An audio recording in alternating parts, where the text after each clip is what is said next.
You'll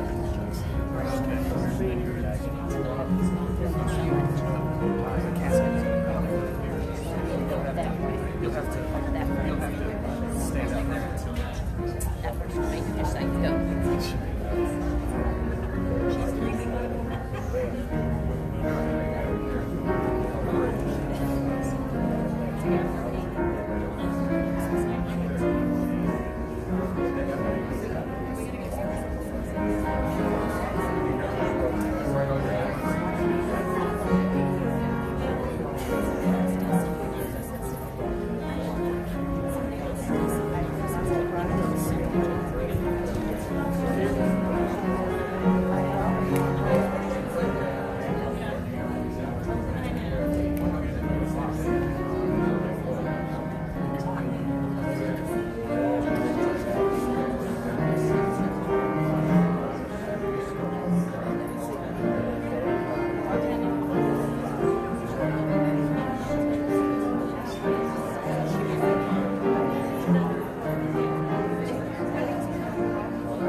As we gather today, I invite us to begin with words that I always refer to as words of grace.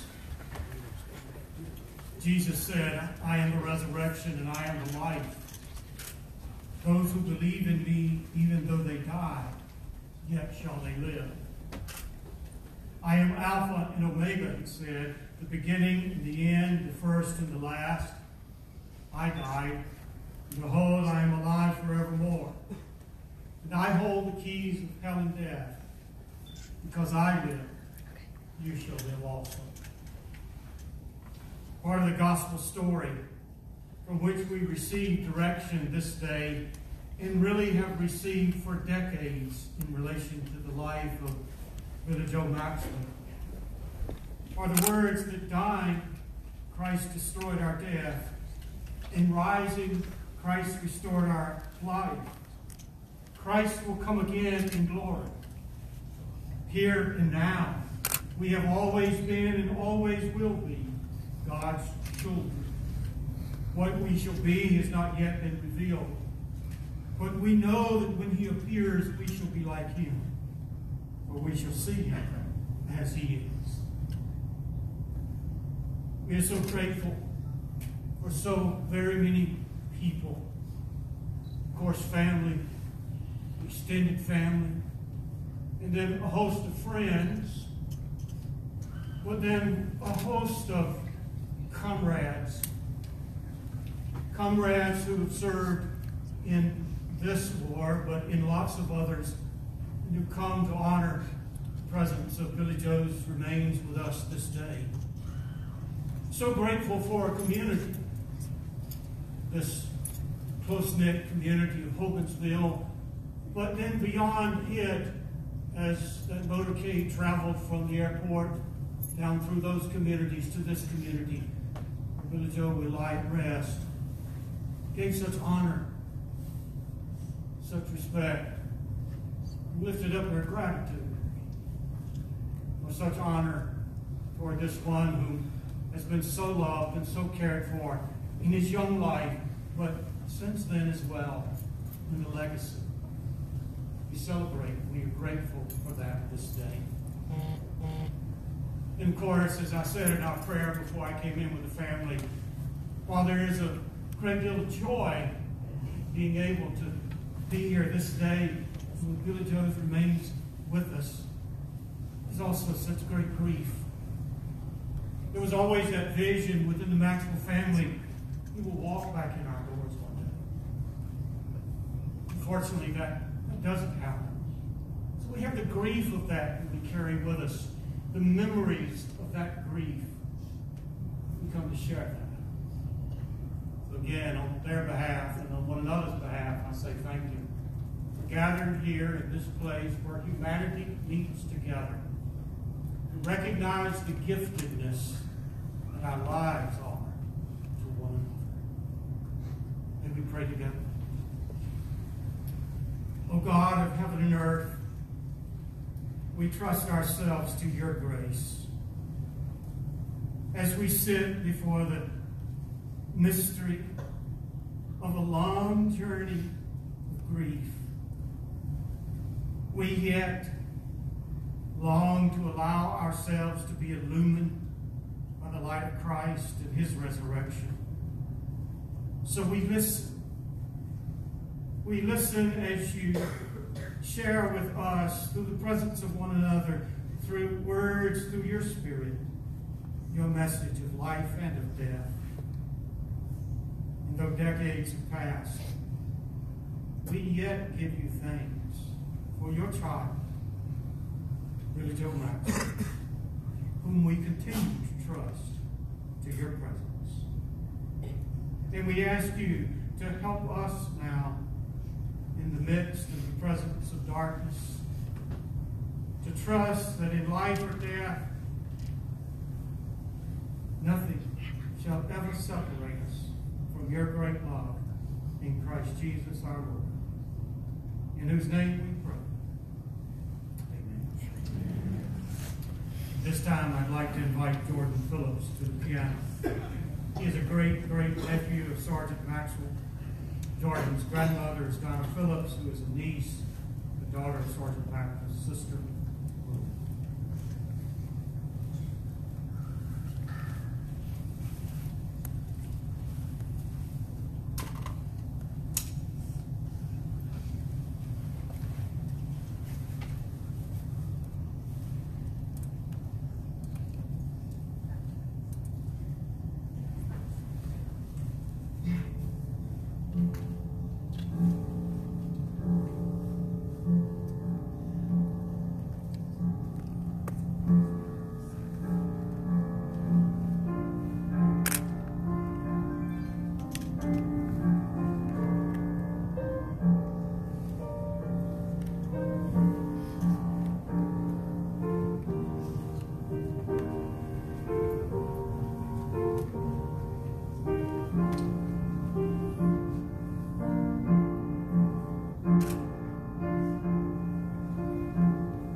Ago, a telegram interrupted Jerry and Jackie's birthday party. January of 1951. The interruption of that birthday party proved to be a metaphor for the interrupted joy of the Maxwell family for years to come. The telegram would evoke grief in the lives of the Maxwell family for years to come, even until today, 68 years later. Grief. Grief has a way of creating a wound that can never, ever really be forgotten. Maybe you still have one of those scars from when you went down on the bicycle when you were a kid, went over the handlebars, and you can still feel it. It never leaves you. It sort of insists on being carried the rest of your life, regardless of what you think of it. Grief. Grief is a lot like that. It insists on being carried for the duration of a person's life. Some people say, well, you just got to get over it. You cannot get over it. You live with it. That's what you do. And you live with it forever. And in some ways, it indeed forces us onto a way of life that we do not plan. That's certainly what happened in part to the Maxwell family on November 30th, 1950, when Billy Joe Maxwell was listed missing in action. And we're here today to write another chapter. Not necessarily the final chapter, because there's still a lot of Maxwell life in this room that's yet to be lived. But we're here to write another chapter in that journey as we lay to rest the remains of Billy Joe Maxwell, as we lovingly hold the memories that give us grief even today, as we remember the short life of Billy Joe, and as we remember the service of Sergeant Maxwell. Billy Joe Maxwell was born August 24, 1931 in Gate City in Fulton County, but he lived in Hogansville, as most of you know, most of his life, before enlisting in the U.S. Army on November 16, 1949. During the Korean War, he served in the Heavy Mortar Company 3rd Battalion, 31st Infantry Regiment, 7th Infantry Division. Sergeant Maxwell was killed in action near the Chosin Reservoir in North Korea on November 30th, 1950. Just a little over a year from the time he enlisted. It was in 2018 that the North Koreans released the remains of a number of troops to American officials, and in August of 2019, just recently, the remains of Sergeant Maxwell were identified. Billy Joe was preceded in death by an infant brother, Ernest, and an infant sister, Patricia. At the time of his death, he was survived by his parents, James Noble Maxwell and Eula Hale Maxwell, and his brothers and sisters, Jack and Charles, Marie and Betty, Pete and Jerry. Since his death, his parents, along with his brothers and his sisters, have passed away. And today he is survived by his two remaining brothers, Pete and Jerry, and lots of nieces and nephews, and lots of friends and others that are here today.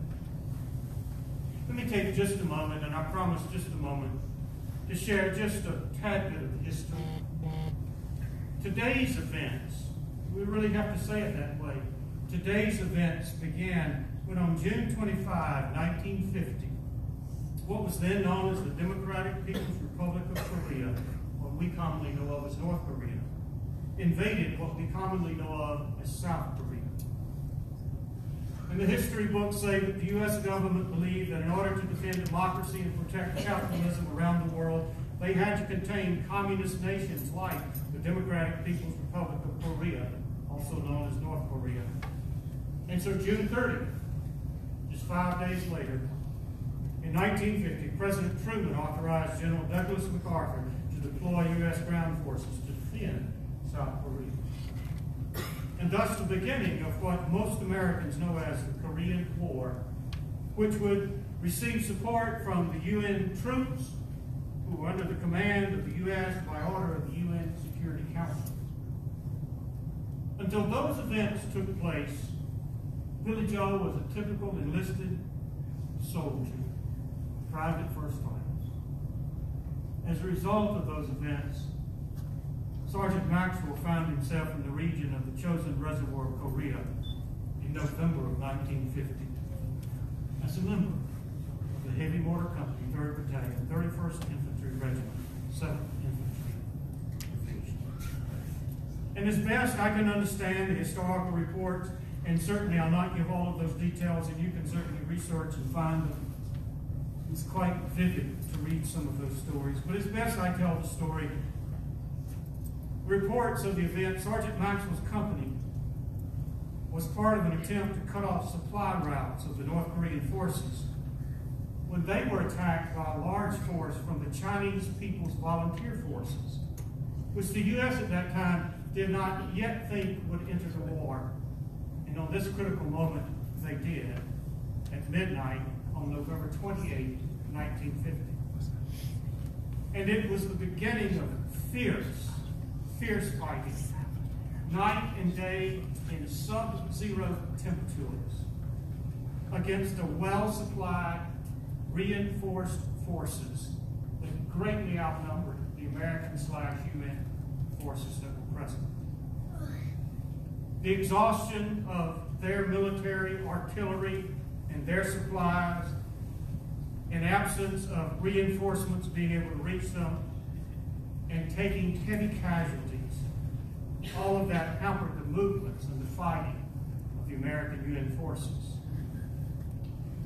The details of the battle are described in that historical report that has been sent to us, but suffice it to say that Sergeant Maxwell went missing at some point on November 30th. By daybreak on December 1, the American forces, they had been fighting for 80 hours straight in these sub-zero temperatures. It was only daylight 8 hours each day. It seemed like in the daylight the fighting would slacken and loosen up.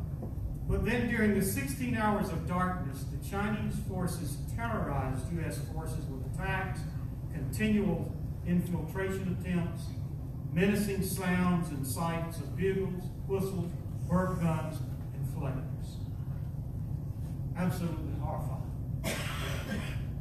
On December 1, the command planned to withdraw from the area, hoping to evacuate south toward the coast.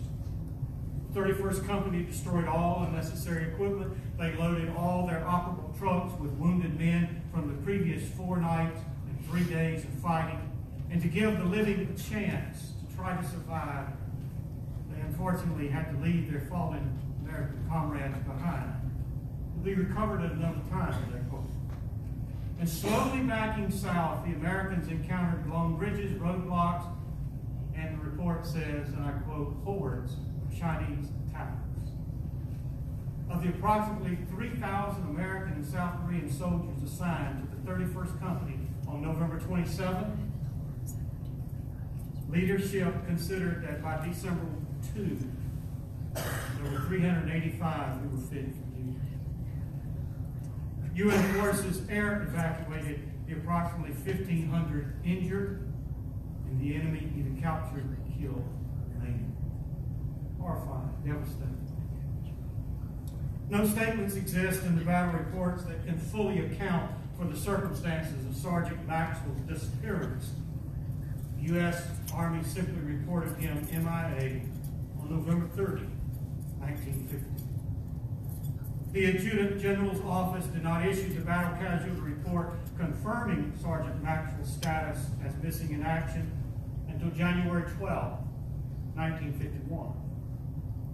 The next day, January 13, the U.S. Army personnel sent a telegram to his mother bearing the news that he was missing in action.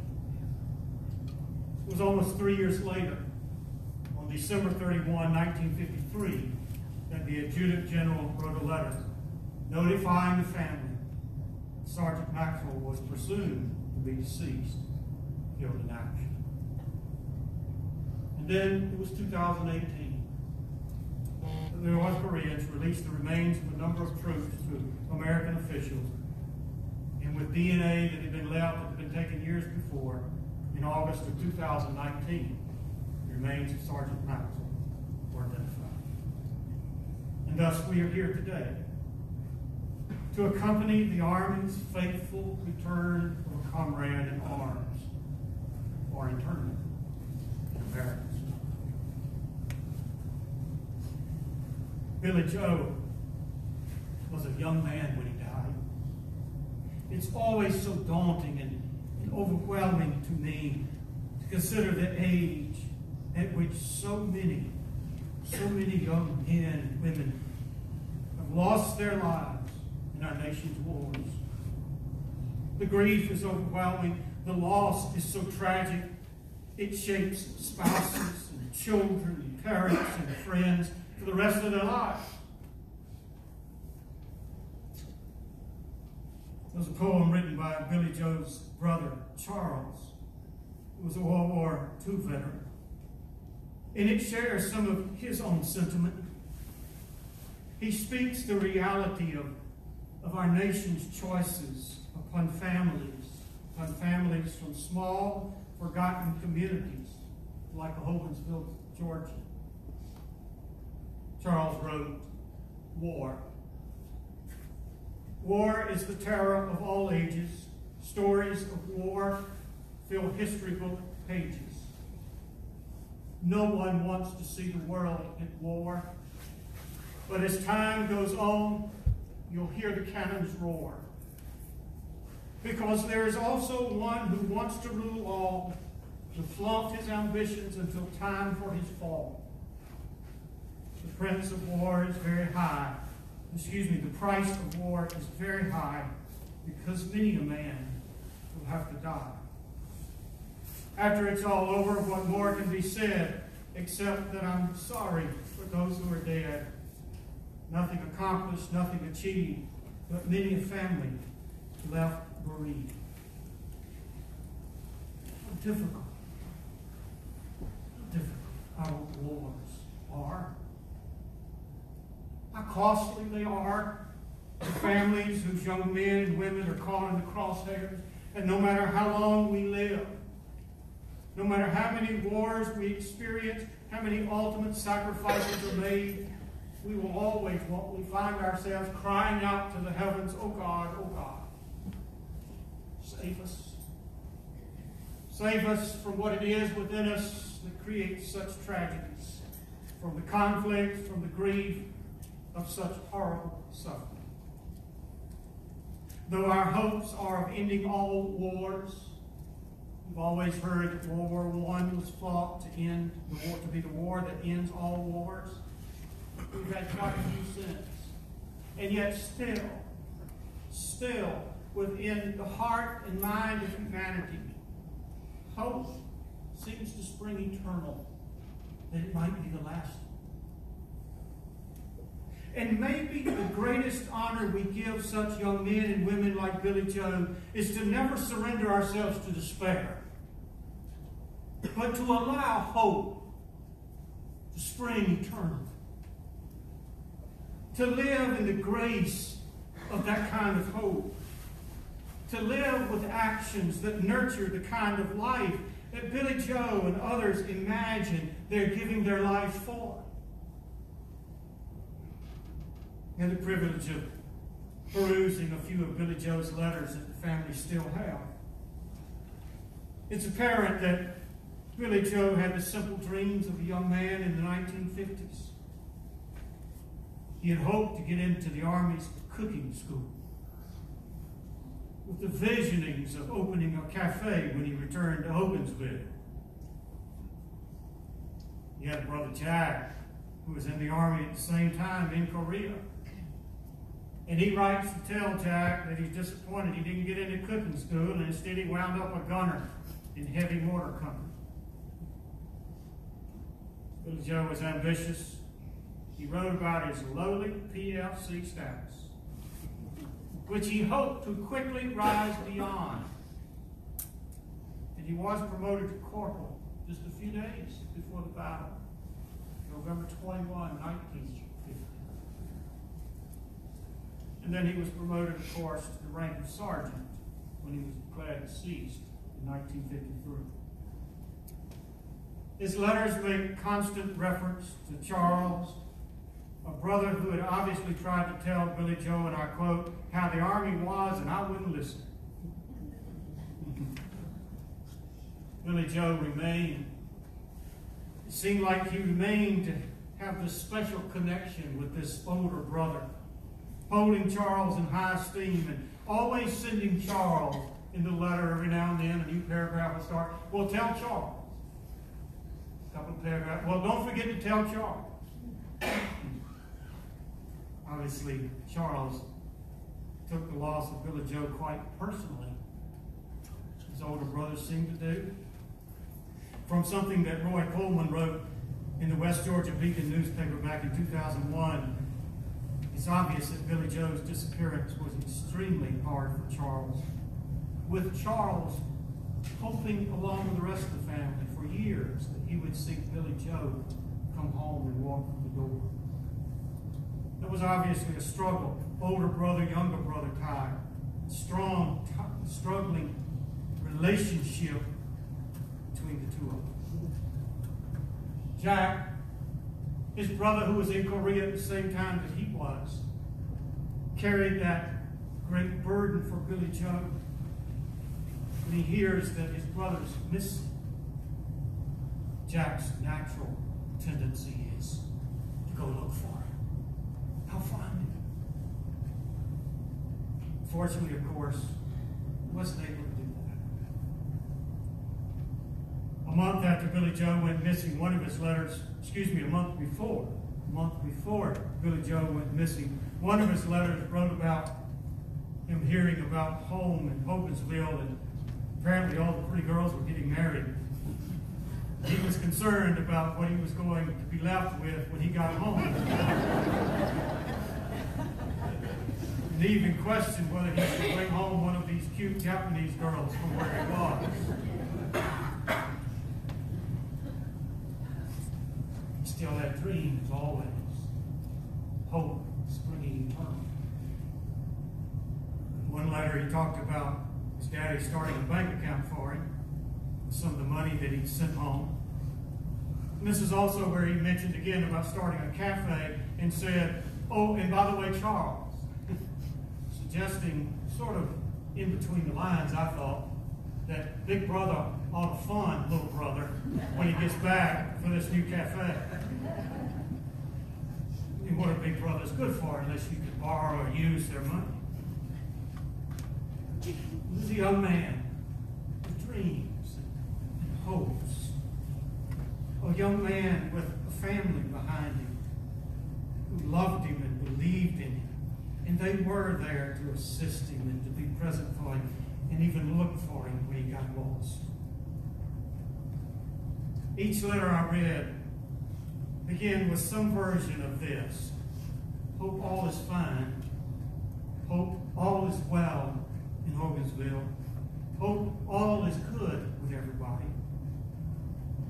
He knew when he was writing in October of 1950, things had changed for him. He was aware of the peril that he was facing, and he wrote, I quote, I hope this letter finds all of you doing fine. As for me, I can't say.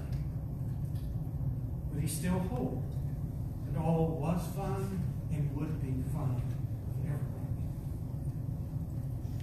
So I choose to believe that's the note Billy Joe might wish for us to keep sounding even 69 years later. I hope all is fine. That we would keep making fine lives. And that he might, from wherever he lives in eternity, find a way of peeping through the blinds to see fine, fine people doing fine things. His brothers Charles and Jack, his sisters Mary and Betty have since passed. But they had years to continue to do fine. We remain carriers of the family's faithful love to come together this many years later to honor his life, his service, his dreams, his hopes, his remains. And it just seems to me that one of the greatest ways we honor Billy Joe and Sergeant Maxwell is living yet the finest lives that we possibly can. Life can be so difficult.